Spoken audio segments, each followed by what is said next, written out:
to imagination universe. In a dimly lit basement, a man named Charles found himself in a desperate situation. His hands were shackled and suspended from the ceiling, while his bleeding body bore the marks of a vicious beating.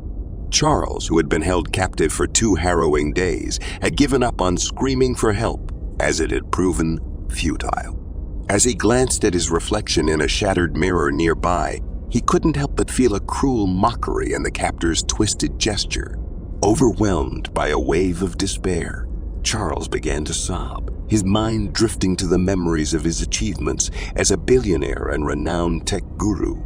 He also thought of his beloved daughter, Lindy, and the thought of losing everything he held dear engulfed him with anguish. Suddenly, the sound of gunshots pierced the air, followed by an explosive blast that shook the very foundation of the basement. The echoes of gunfire intensified, resembling a fierce battle unfolding nearby. As the chaos subsided and an eerie silence settled, Charles strained his ears, listening intently for any sign of what came next. After what felt like an eternity, he heard the metallic creak of the door to his prison being unlocked. The story goes 3 months back. Charles was in his opulent mansion, in front of a grand mirror, meticulously getting dressed for the day. At his side was Daniel, the trusted head of affairs in the house, who had become a paternal presence in Charles's life, offering guidance and support. Their conversation revolved around an issue Charles was reluctant to confront: marriage. Daniel believed it was time for Charles to find a partner, particularly for the sake of Lindy, who he believed needed a motherly figure. Charles sighed. "It's because of Lindy I am not looking for a wife," he replied, his tone tinged with sadness. "I don't need anyone hurting or maltreating my little girl when I'm not looking. If her own mom could abandon her, a woman who isn't her mom could treat her worse." Daniel placed a comforting hand on Charles's shoulder and explained that not all women are bad. Charles, feeling uncomfortable, quickly left the room and headed to Lindy's. Deep down, he didn't feel he could love again. He had shut out his heart. After Charles knocked on his daughter's door and received permission to enter, he greeted her with a gentle peck on her forehead. They exchanged pleasantries, and soon Charles was on his way out. Sneaking away to avoid encountering Daniel, he made his way to the garage where his collection of exotic cars was neatly lined up. However, he soon realized that he had forgotten to grab the keys for his car. Just as embarrassment started to overcome him, Daniel appeared with a sly smile. "You forgot this," he said, dropping the keys into Charles' hand. Adjusting Charles's suit, he added, "We'll continue our conversation when you return," before walking back indoors. Chuckling in resignation, Charles accepted his fate, got into his car, and headed to work. On the way, his friend Ben called, sounding unusually enthusiastic. To Charles' surprise, Ben was already at work and inquired about Charles' whereabouts. Knowing Ben's habits well, Charles guessed that the presence of new interns and the potential for meeting women had motivated Ben to arrive early. Intrigued, Charles accelerated his pace and arrived at his company, Imagination World. His assistant, Stacy, was waiting for his arrival. After handing the car keys to the valet, Stacy took his briefcase and handed him a tablet with his schedule, briefing him on the day's events. She also expressed her surprise at Ben's early arrival. Once Charles settled into his office, Ben burst in, brimming with excitement. After some prodding from Charles, Ben revealed that one of the interns had captivated him with her beauty during the interview. Charles wasn't entirely surprised by this revelation, but he expressed concern if her looks played a role in her hiring. Ben, being honest, admitted that while her beauty caught his attention, what truly impressed him was her exceptional intelligence. She had also achieved near-perfect scores. "You can ask Stacy and Smith. They interviewed her with me," Ben added. Well, Charles was happy that Ben had found the one, for the 100th time. When Ben argued that it was different this time, Charles reminded him that he had said the same for Adiola, Cynthia, Jessica, Caitlin, Judith, Priscilla. Ben cut him off, understanding his point with a final claim that Charles would understand when he saw her. Charles, despite his reputation as a playboy, never pretended to love anyone. He was exceptionally selective about the people he allowed into his inner circle. Besides his daughter, Daniel, and his company, he wouldn't go the extra mile for anyone else. He was known for his strictness and cold demeanor, which paradoxically seemed to make him more attractive to women. Meanwhile, a taxi pulled up in front of Imagination World, and a lady named Lucy stepped out. It was evident that she was the woman Ben had been referring to. All eyes were on her as she emerged from the taxi. Even the driver had offered to let her ride for free, but she insisted on paying. As she walked, she commanded attention. Lucy possessed an extraordinary beauty and emitted a warm and welcoming aura. She hurriedly entered the company, running late for the orientation that was already underway. Ben addressed the interns, and then Charles was introduced to the room, receiving a standing ovation and admiration. Charles was not only a tech guru, but had also perfected AI technology, which served as the foundation for his numerous accomplishments. Thanks to his innovations, solar energy had become a primary power source for appliances, cars, and smart houses. He was rapidly gaining worldwide recognition. Furthermore, he hinted at a groundbreaking project that he claimed would change the world, an upgrade to the T-bracelet and T-glasses series. These devices already boasted impressive functions such as an AI friend, personal assistant, health regulator, and augmented reality maps. However, the new upgrade would incorporate solar energy and include a self-defense AI capable of detecting dangers faster than a speeding bullet, activating an energy barrier to protect the wearer. The project was in progress, solidifying Charles' influential status.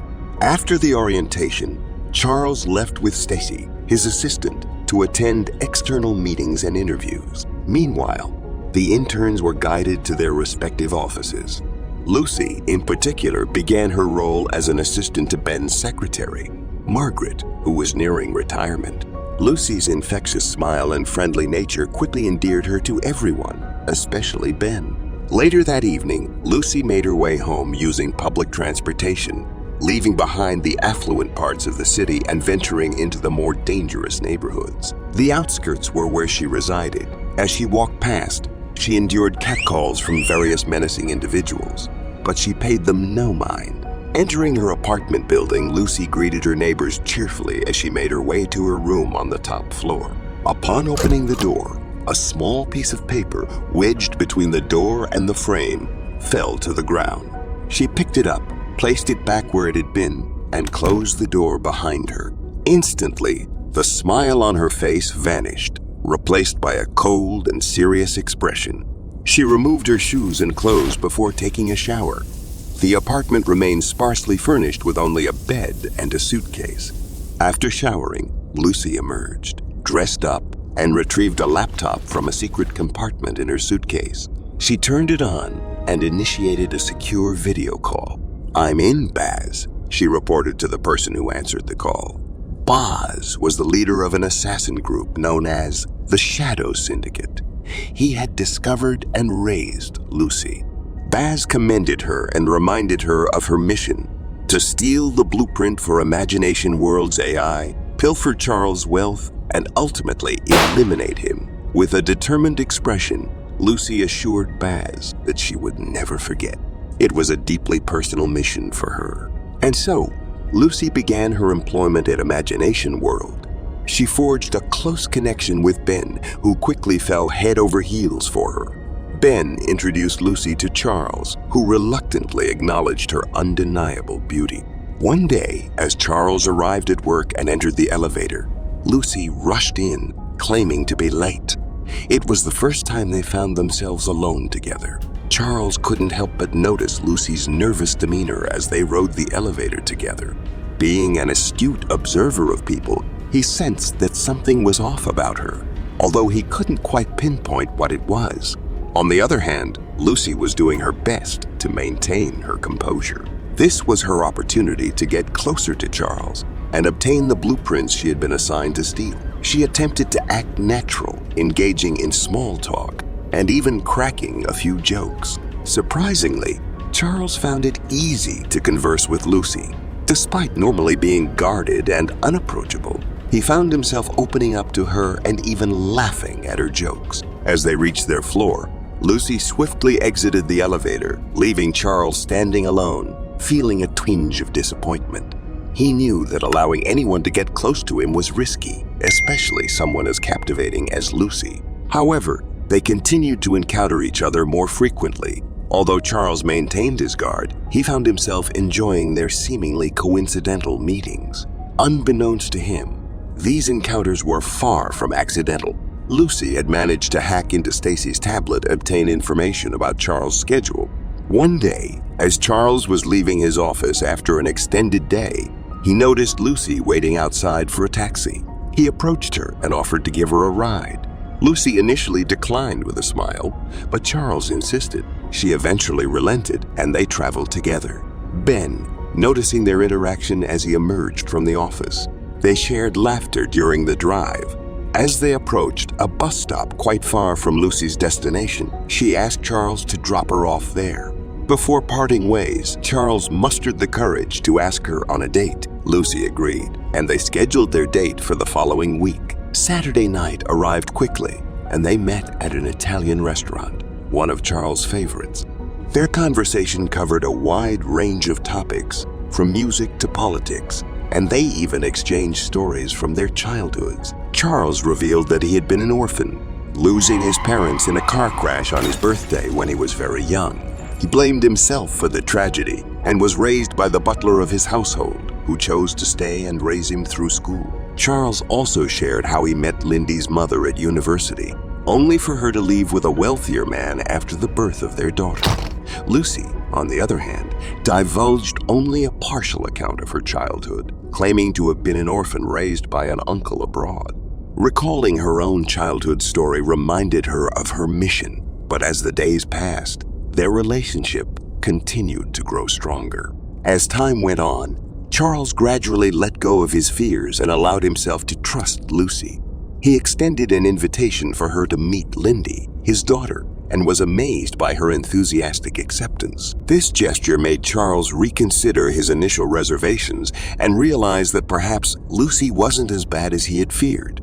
They spent more and more time together, and Charles found himself revealing parts of his life that he had never shared with anyone else. Before he knew it, Charles discovered unfamiliar emotions stirring within him. He was falling in love with Lucy. Despite a lingering sense that something was amiss, he couldn't resist her beauty, wit, and warmth. It felt as though she was the missing piece he had been searching for all his life.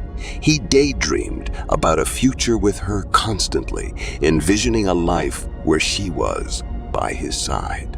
On the other hand, Lucy was playing a dangerous game, drawing closer to Charles while still pursuing her mission.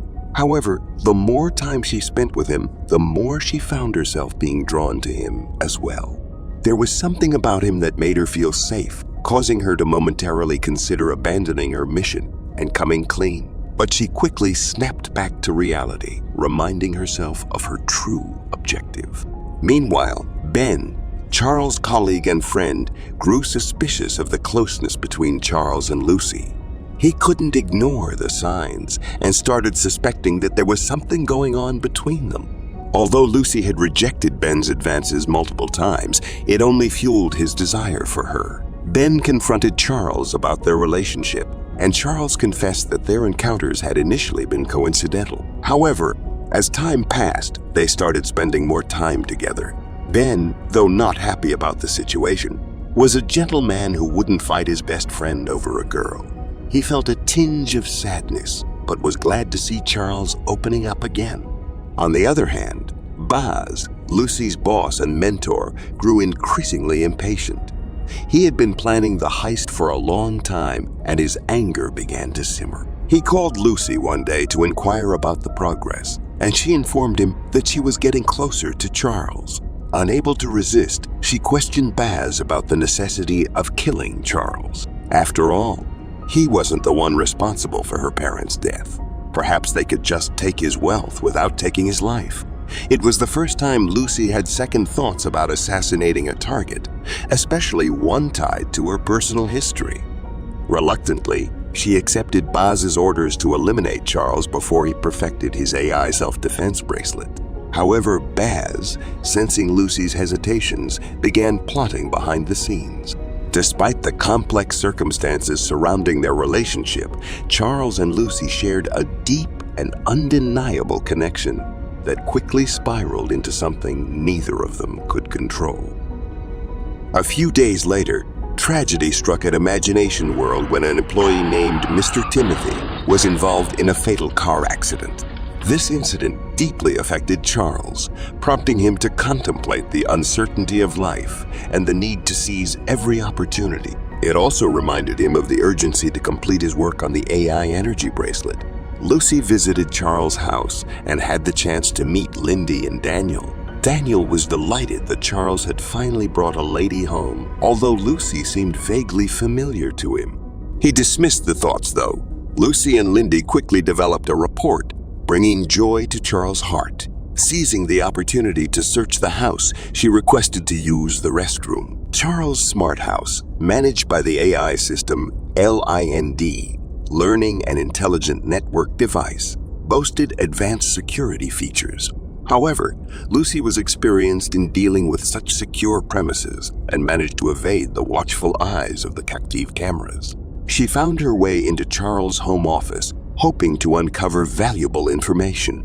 Just as she was about to make progress, she heard Daniel's footsteps approaching. Frantically seeking a hiding spot, Lucy managed to conceal herself just in time. Daniel, sensing something amiss, briefly inspected the office before leaving. Lucy breathed a sigh of relief. From her hiding place, she caught a glimpse of the false wall concealing the safe. Unlocking it would have to wait for another day. Aware that she had been away for too long, Lucy swiftly returned, making a lighthearted joke about going a number 2. After a delightful time together, Charles offered to drive Lucy home in the evening. However, she insisted on being dropped off at a bus stop, assuring him that she would be fine. Charles couldn't help but wonder why she didn't want him to take her all the way to her place. Lucy explained that her neighborhood was not the kind of place suitable for someone like Charles. He laughed off her concerns, stating that he had experienced poverty and lived in worse conditions before. Nonetheless, Lucy remained adamant. As darkness fell, Charles felt uneasy about leaving her to walk home alone, but he couldn't force her to accept his offer.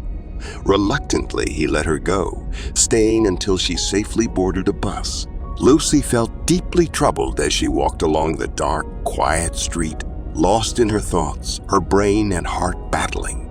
A group of thugs spotted her and began catcalling, but she chose to ignore them, as she had done in the past. However, this time, they weren't willing to let her disregard their advances. 6 men emerged from an alley surrounding Lucy. Their leader, filled with anger, confronted her for ignoring him repeatedly. Lucy calmly stated that she wasn't in the mood for their harassment. The leader of the thugs laughed, claiming that they were always in the mood and never accepted no for an answer. They believed they owned the streets at night, and Lucy had made a grave mistake by walking alone at that hour. Before she could react, the men behind her captured and dragged her into a dark alley, preparing to subject her to their worst intentions. To their confusion, Lucy started to laugh. Had she gone mad, or was she simply excited? She laughed because she realized that since her arrival, she hadn't killed anyone, despite her frustrations and the need to release her pent-up anger. Now, an opportunity for venting had presented itself. The men surrounding her paid no heed to her laughter. One of them brandished a dagger, intending to tear her clothes, but as he approached, she swiftly kicked his leg hard, causing him to trip and fall chin first onto his own dagger. With a fluid motion, she regained her footing, swinging her handbag like a weapon. The men, still in shock from the death of their comrade, attacked her in anger. Within a matter of minutes, all 6 men lay lifeless, piled on top of each other. Lucy flipped her hair back and made sure to remove any evidence that could link her to the scene. Fortunately, there were no cameras in the area. She cleared her throat, adjusted her posture, and walked confidently back to her apartment. The following day, a crowd had gathered around the bodies, and the police were on the scene. Lucy acted indifferent and approached one of her neighbors in the crowd, feigning ignorance about the situation.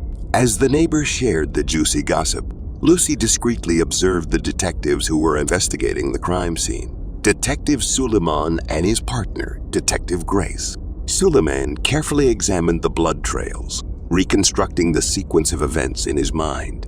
He couldn't shake the feeling that this wasn't a typical gang war. The scene was too clean, lacking the presence of bodies from an opposing gang. It seemed like the work of a professional.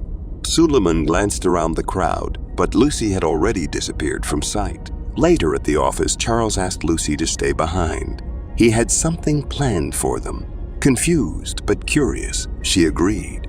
After work that Friday, he picked her up and took her to a park where he mustered the courage to ask her to be his girlfriend. Lucy felt a mixture of happiness and sadness deep within.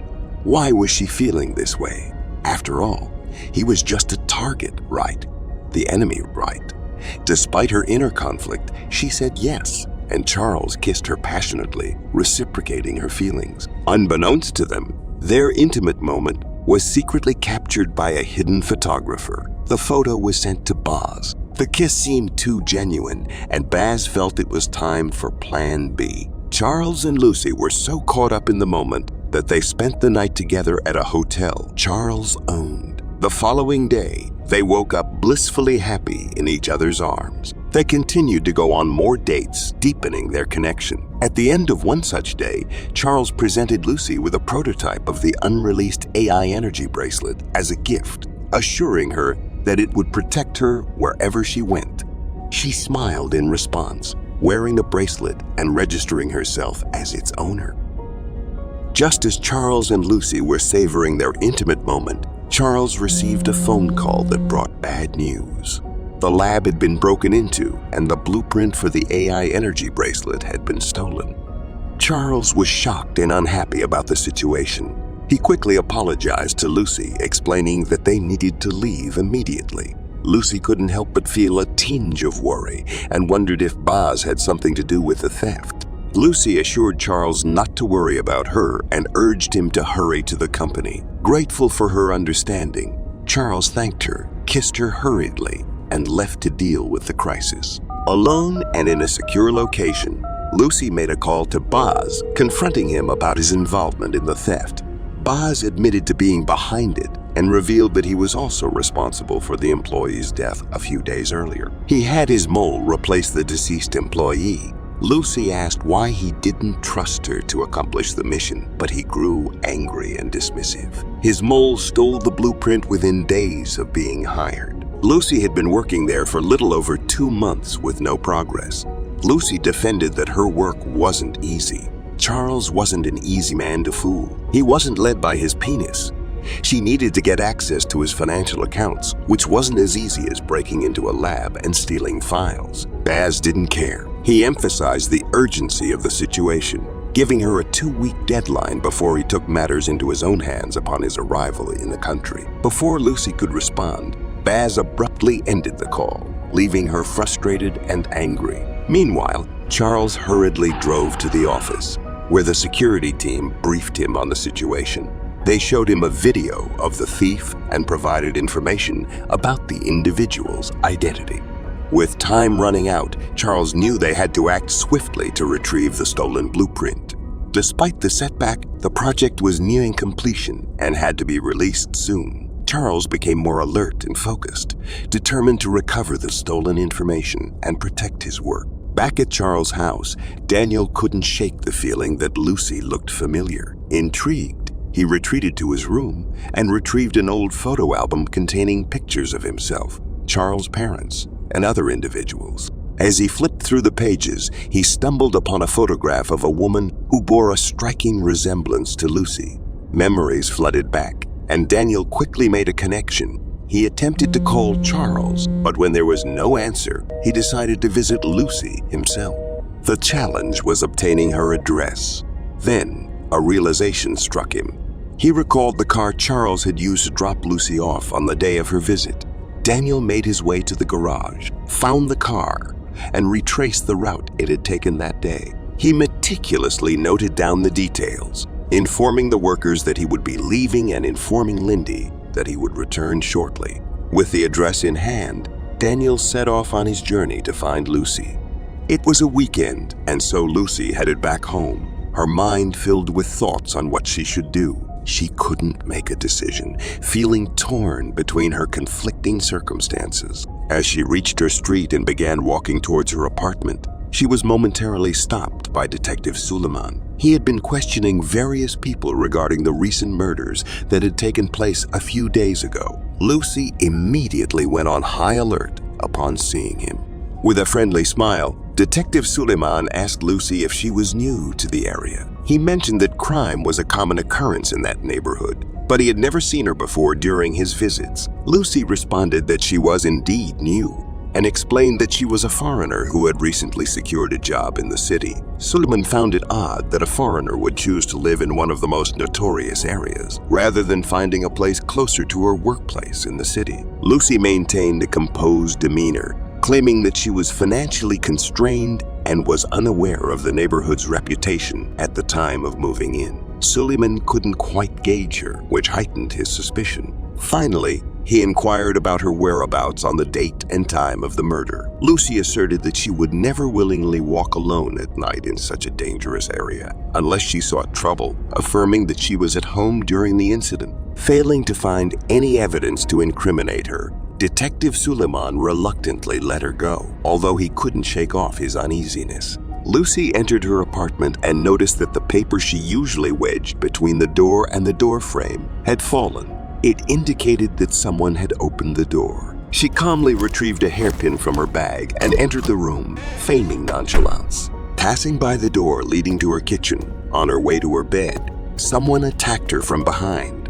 However, before the assailant could lay a hand on her, Lucy swiftly caught his hand, twisted it as she turned to face him, and executed a somersault, using her leg to leverage him towards the wall. She promptly got up, ready to defend herself with the pin, but the person quickly shouted for her to wait. Upon closer examination, she recognized him as Corinth, known by the assassin group as Cobra. Cobra held his injured hand in pain, joking that Lucy hadn't lost her touch. Lucy apologized and questioned why he was at her place. He revealed that it was Baz who had sent him. Cobra was the worker responsible for killing Mr. Timothy, the employee, by tampering with his car's brakes, and he had taken Timothy's place days later. Cobra served as the IT expert for the Shadow Syndicate, skilled in technology and combat. In fact, Lucy had been his trainer. He showed her the case containing the blueprint of the AI energy bracelet, and Lucy stared at it, still uncertain about what to do. As they were discussing their predicament, there was a knock on Lucy's door. Cobra immediately pulled out his gun, ready to defend them. Lucy tightly gripped her pin and answered no when asked if she was expecting anyone. Then, a voice came from behind the door saying, "Ms. Lucy, it's Daniel."